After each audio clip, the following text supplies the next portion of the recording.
All right.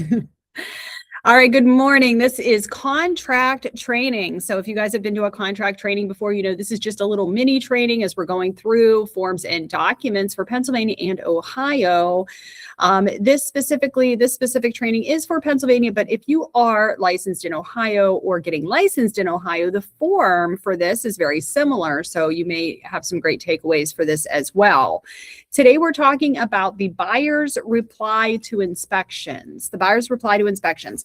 So we use a buyer reply to inspections when we are working with a buyer who is currently under contract using a contingency with a seller for some type of inspection. So usually that's for, you know, your home inspection, your pest, your radon. Give me another one, Font. Font's sitting with me today as my special guest. Oh my gosh. Lead-based paint. Yes. Sewer test, sewer lateral test, well test, septic test. I know I'm forgetting one. There's so many inspections that a buyer can have. Oh, flood insurance, flood. Yeah, insurance flood one. insurance. Yeah, there's a bunch of different contingencies that we can use in a sales agreement. So the buyer's reply to inspections is a form that we use to help us properly communicate with the listing agent on any deficiencies that were not properly disclosed before time of offer and things that need to be fixed or repaired. So if you remember from your sales contract training, we know that we have so many days after the acceptance of the offer to perform inspections and reply back. Now, the period of time that that's going to happen is solely dependent on what you put in that sales agreement. So that could be a little different for everybody. And it does kind of, expectations vary from state to state.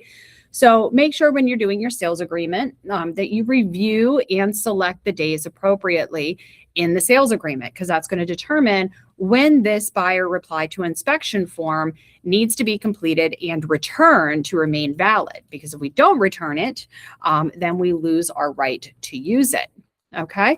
So by just hollering out, has anybody on this call used the buyer reply to inspection form yet? I have. Excellent. And did you it was pretty self-explanatory, pretty easy to use? Yeah. Yeah, no, it really is. And it really looks daunting. A lot of times with new agents, you know, usually there's this moment of panic when you get that inspection report back. And the very first time you do a home inspection, I can tell you it does look pretty scary, doesn't it, Marley? And there's just a list of it feels like 100 things on that inspection report. Yeah, it was pretty daunting for me at first, but I muddled through it. So just so that everybody knows, I mean, when we have a home inspection, a general home inspection, in my 20 years of real estate, and keep in mind, I have sold, 120-year-old homes, and I have sold brand new construction homes. I have sold mobile homes. I have sold single family homes. I've sold farms. I've sold literally things that I would not consider real estate at all, because they literally look like shacks on the side of the road. One time I sold a house that had an outhouse in it, didn't even have indoor plumbing. So I've been in a lot of situations, all of which, not all, but most of which have included a home inspection. And even on brand new construction homes, I've never had a perfect home inspection. Never. Brand new. You would think brand new. It doesn't need a home inspection, right? Everything's fine.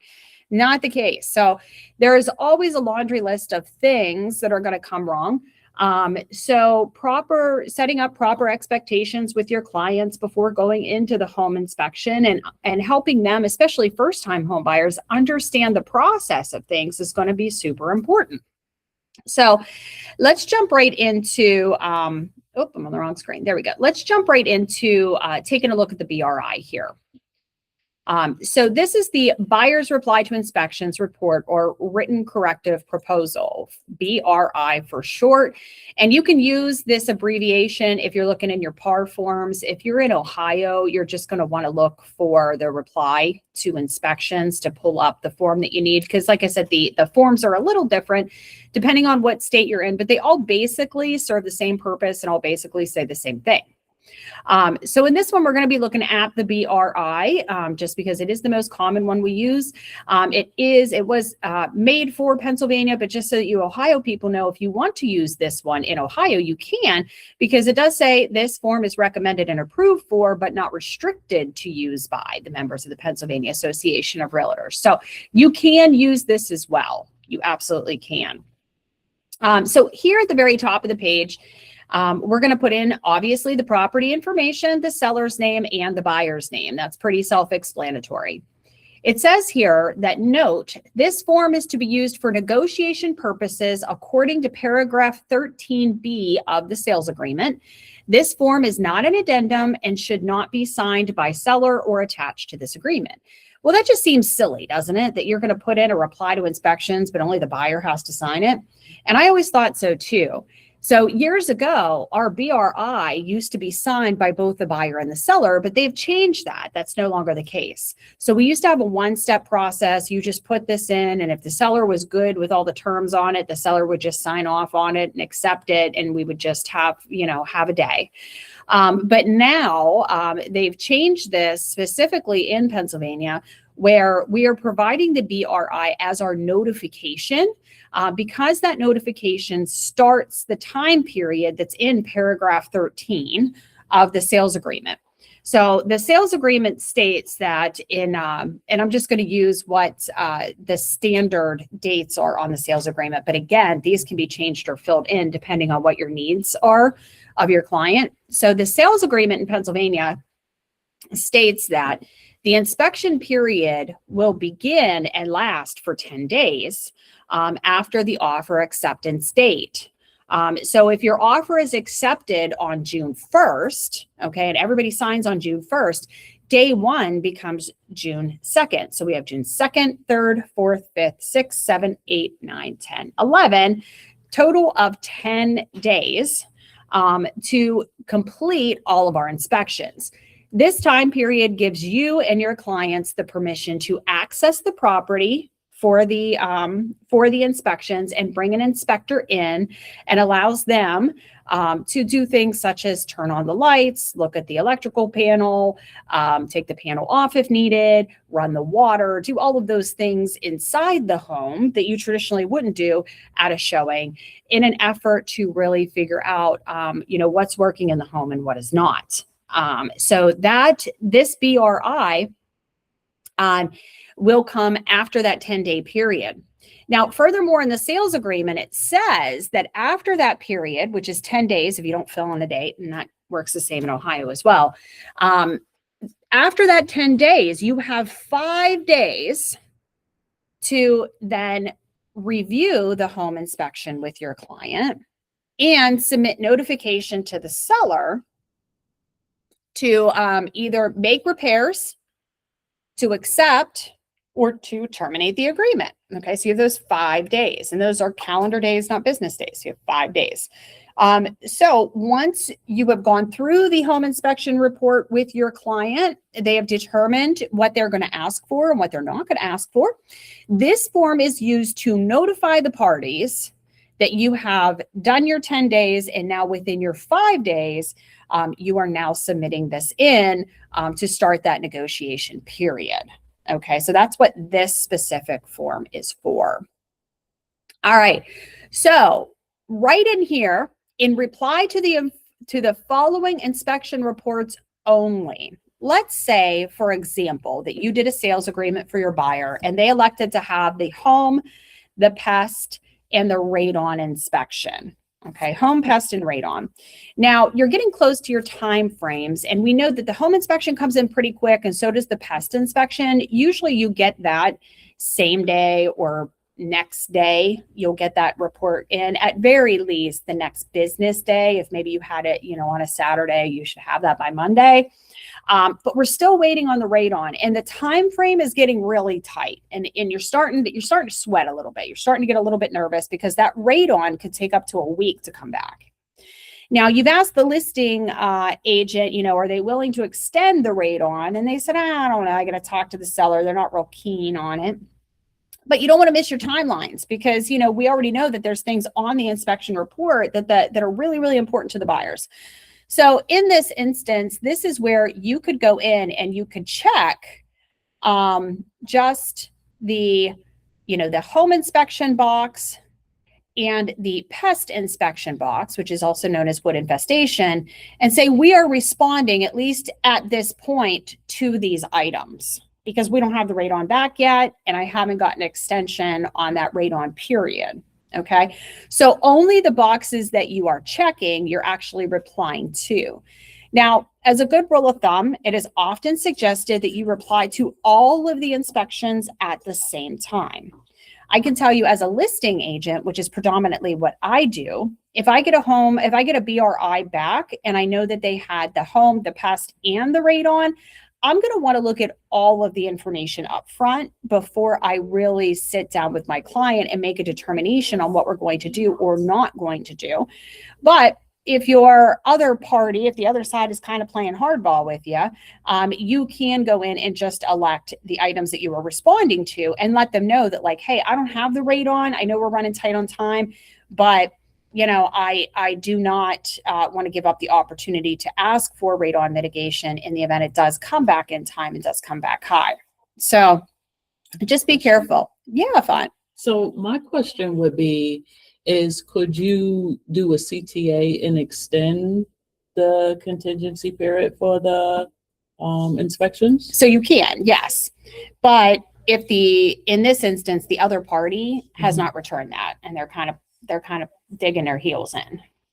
Right. I mean, as the buyer's agent, could I just I extend it, and that way it'll give more time to get those other inspection reports in? Yes, you can, as long as the seller approves the extension. Gotcha. But the seller has the right to not approve the extension. Sure. Okay.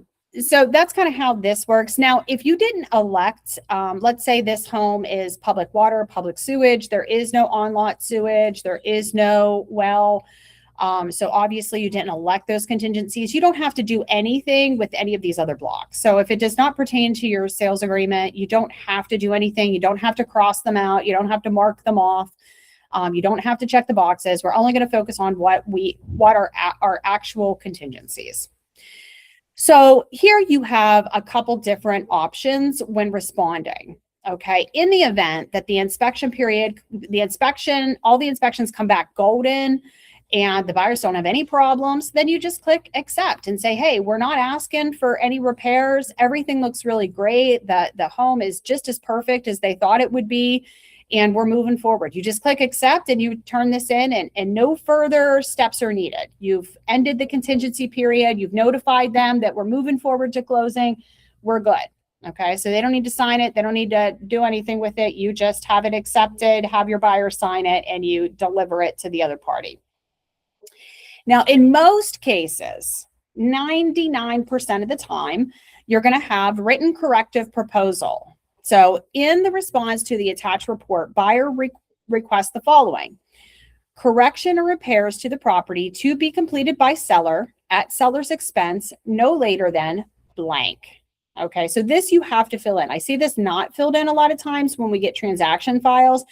And a lot of times it's not a problem because they've already closed, but it's never a problem till it's a problem. So make sure you're filling in a date. You want to know at what point is the deadline that the seller has to fix these items, and at what point do we go in and do I take the clients in to ensure that these items were repaired? Okay, so in this instance, I would just put maybe 10 days before settlement, or maybe 7 days before settlement, just depending on how big the repairs are. Okay, now this is also very important here. It says in a workman-like manner, with all required permits according to the attached contractor's proposal, if any, in a workman-like manner. So we get kickbacks a lot. This often leads to confusion. A lot of agents automatically assume that if a repair is going to be done, it's going to be done by a qualified and licensed individual, third party from the seller. And that is not always the case. Workman-like manner leaves it very open that anybody, including the seller, can repair the item as long as it's repaired in a corrective way. So be very careful with this, with your buyer's expectations. If the buyer is expecting a qualified person to come in and do the repair, and they want a receipt based on that, but they didn't specify that it needed to be done that way, then, they're not going to be able to hold to that.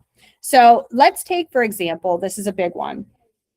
Let's take, for example, that you do the home inspection and you find out that there's no GFCIs in the bathroom, there's no GFCIs in the kitchen or the laundry room, and that the electrical panel has double tap breakers. For those of you who don't know what double tap breakers are, it means that we've got more than one wire into one breaker, which causes overload, which could potentially cause a fire if that breaker fails to kick off the way it's designed to. But those breakers are not designed to have multiple lines running through them. You should have one line connected to one breaker, okay? So this is a very common repair that we see in houses. Happens all the time, all the time. So if you just put on there that the seller is going to install a GFCI in the bathroom, a GFCI in the laundry room, GFCI in the kitchen, and remove all double taps on the breakers, the seller, who maybe he's a barber, could go in and start fiddling around with that stuff. And truth be told, I mean, maybe the seller's handy and he's qualified to do it, but he could potentially make it worse. Electric is not something you just want to fiddle around with if you don't know what you're doing. So it is highly suggested that if it is something of that nature, that you specify that a qualified contractor or electrician will do the following items. Seller to provide receipt of completion of repairs before the period listed above. Now, there's other repairs that could be done that just about anybody can really do. A lot of those repairs are like installing a handrail, peeling and chipping paint. I'm trying to think. Give me another example. I'm drawing a blank there, Font. I'm drawing a blank. Oh my gosh. Did you say handrails? Handrails. Redoing the caulking around a tub. Yes. Installing a new faucet that's dripping. Most people can do that. The pipe on the hot water tank. The drip leg on a hot water tank. Yep. The blowout spout on the hot water tank, on the pressure relief valve. Mm-hmm. These are things that most handy people can do, or if they can't do it, they can have more of a handyman do it. So the moral of the story is, please use your best judgment and please be very specific. It's important that you talk to the buyers about what their expectations are, because your expectations and their expectations may be wildly different. And it's important to have that in writing, because if not, and it just says workmanlike manner, and that seller goes in there and starts meddling with things. And I have seen some really terrible things in my lifetime where I've just gone in and been like, who thought that was a great idea? Because it could not be a worse idea. Font's laughing. She knows. She's shaking her head and laughing. We've both been doing this a while. So make sure you're specific, and that you're doing everything that you can, not only to protect your buyer, but also to protect your relationship with your buyer as well. So be specific, put those in. I often tell people, like, when you're putting in your BRI, you are going to also include a copy of that inspection report. So be specific for the listing agent too. If I ask for a repair, I will put the page number on the item. So if it says, there's double tap breakers, I'll put I'll put in parentheses, see page 5. Just as kind of a reference, so that, maybe the listing agent and definitely the sellers may not be as versed at looking at those reports, or have never worked with that inspector before, because home inspection reports are all very different. They're all very unique to the inspector. So I just make sure that I note that. And that's just a professional courtesy to make sure you're putting that in. All right, down here, we have section B, seller assist. Buyer requests that the seller assist be changed to blank or percentage of purchase price minimum towards buyer's cost as permitted by the mortgage lender, if any. Seller is only obligated to pay up to the amount of the percentage which is approved by the mortgage lender. Okay, so in this instance, let's say that there's a bunch of repairs, okay? And we see this from time to time. There's a bunch of repairs that were undisclosed. You know, going into this, that this is an estate, or maybe this is somebody who lives out of state who has relocated, or maybe it's an elderly person who is not capable of making the repairs needed. You may get into a situation where you say, listen, the buyer understands that these things need to be done. These are additional costs that they did not think that they were going to incur with the purchase of the home. So instead of the seller making the repairs, we've gotten a contractor out there to kind of give us a price on what everything's going to cost. And we see it's going to be $1,500 to make those repairs. So the buyer's just asking that the seller contribute $1,500 to their closing costs in lieu of making those repairs. So that's something you can negotiate as well. Just keep in mind, before you use that, you need to make sure that their seller's assist is not already maxed out for their loan type. So definitely check with the lender, because a lot of times you have maximums on the amount of seller's assist that you can get. So it's going to be very important. Also, myth for a lot of new agents, they think that 6% seller's assist is just the max across the board. It is not. It's going to depend on the loan type. So conventional, sometimes it's 3, sometimes it's 6. FHA, maximum of 6.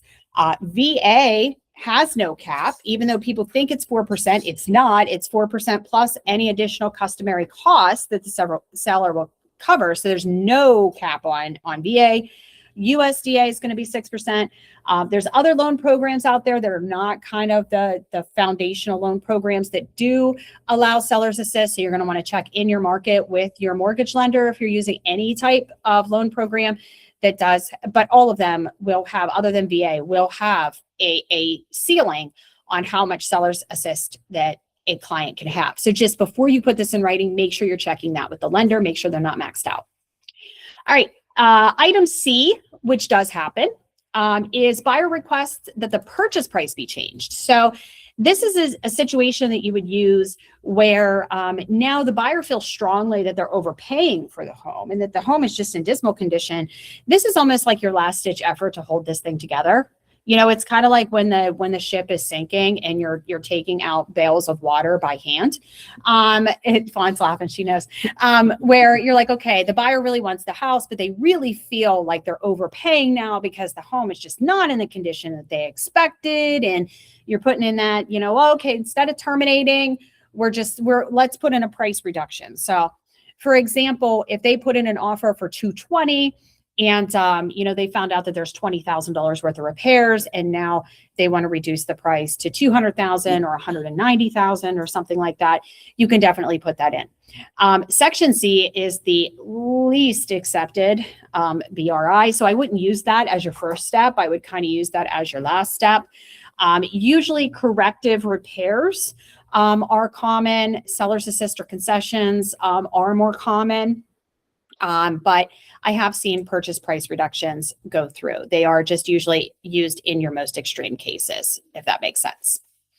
Buyer and seller understand the written corrective proposal above does not modify the terms or conditions as set forth in the agreement.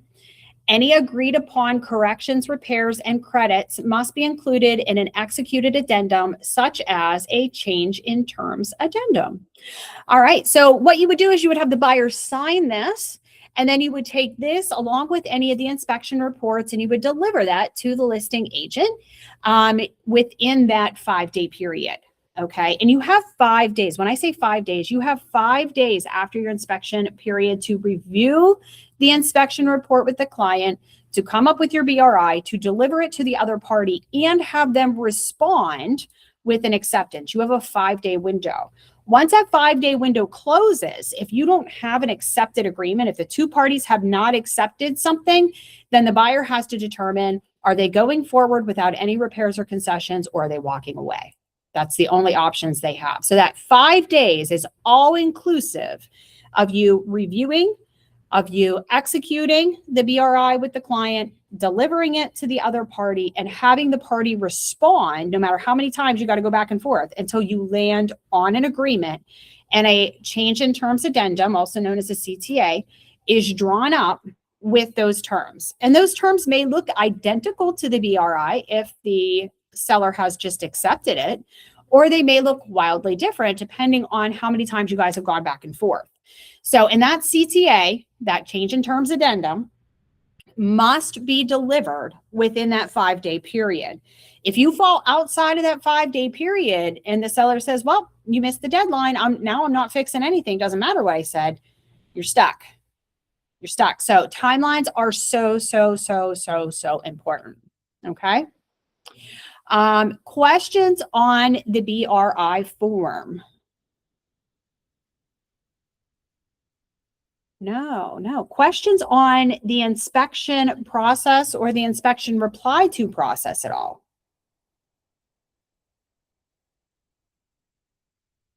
Wow, I must have did a really great job. Either that or I lost somebody. Belle, thank you, Belle. You're always so supportive. I love you, honey. Belle loves me. Belle loves me. All right, guys. Well, hey, thank you so much for coming to the contract training today. This is always a short training, so I don't want to keep you for any longer than I have to, because I know we're all busy, and we had a 2-hour training yesterday. For those who came and stuck it out to the end, thank you. We will be back again in 2 weeks with another form and another situation to go over. As I always do, I will remain on the line in case anybody has any questions they didn't want to ask in a group setting about generally